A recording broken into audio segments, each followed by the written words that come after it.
Welcome to the Daily Bolster. Each day we welcome transformational executives to share their real-world experiences and practical advice about scaling yourself, your team, and your business. Hi, I'm Matt Blumberg. I'm co-founder and CEO of Bolster, and welcome to the Daily Bolster. I am here today with Max Yoder. Max was the founder and CEO of Lessonly, a great success story in the Indianapolis tech scene. Max, welcome to the Daily Bolster. Thanks for having me, Matt. Been looking forward to this. Yeah, so one of the things that I know about you is you're incredibly thoughtful and self-aware. And the question I wanted to ask you today is, what are 3 things that you learned about yourself in the process of scaling Lessonly?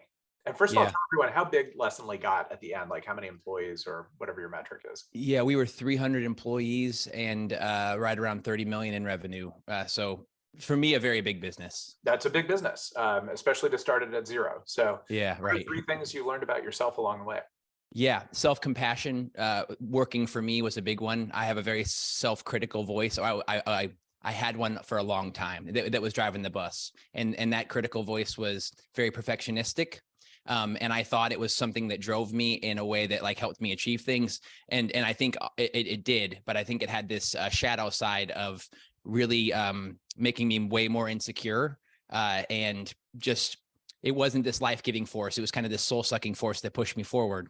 And as the company grew, that self-critical voice was hurting me.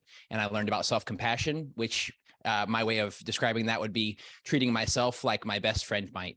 So when I struggle with something, instead of being the worst boss ever in my head and being like, you've done that terribly, what an idiot, I'm now like, oh, look at us. We're struggling with this. This is a human experience. I'm sure it's not very fun. I believe you can do it. Being kind to myself. That's such a good way of articulating it, because most people talk about self-care and self-management. Yeah.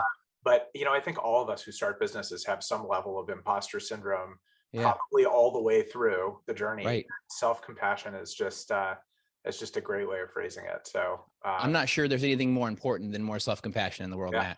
Yeah. Yeah. I mean, if we're gentler to ourselves, we can be gentler to other people. And I think we're often acting out of a place of not feeling good enough, which self-compassion is all about. Like, you're already good enough, not about your behavior at all. You just are. Yeah. And I think it's a beautiful thing. So it's helped me immensely. That's great. All right. So let's go to number 2. Sure. I used to think conflict equaled dysfunction, but as a CEO, I realized conflict is just information, and I want that information. So I used to shy away from dysfunction or conflict because I was like, oh, this is dysfunctional. And now I'm like, oh, this is just something happening. And as things happen, sometimes they rub against one another. And sometimes that conflict that I'm sensing is not personal. It can be systemic, right? If I'm in finance and you're in marketing, we're probably going to have some natural conflict, right? I want to spend, I want you to save money, and you want to spend money. That's not personal, right? That's systemic.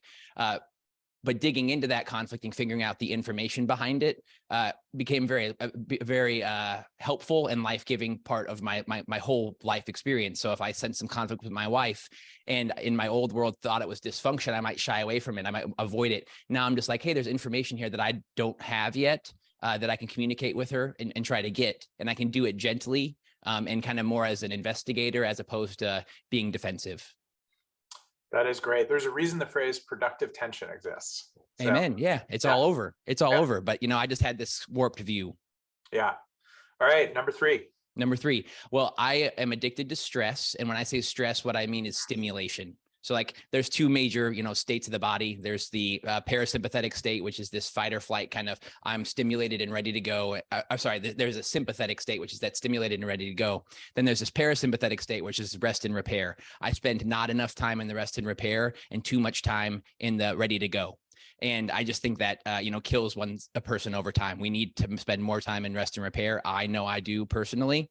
And my addiction to stress, I think, is bigger than just me. I think it's just a part of our system. We struggle to rest.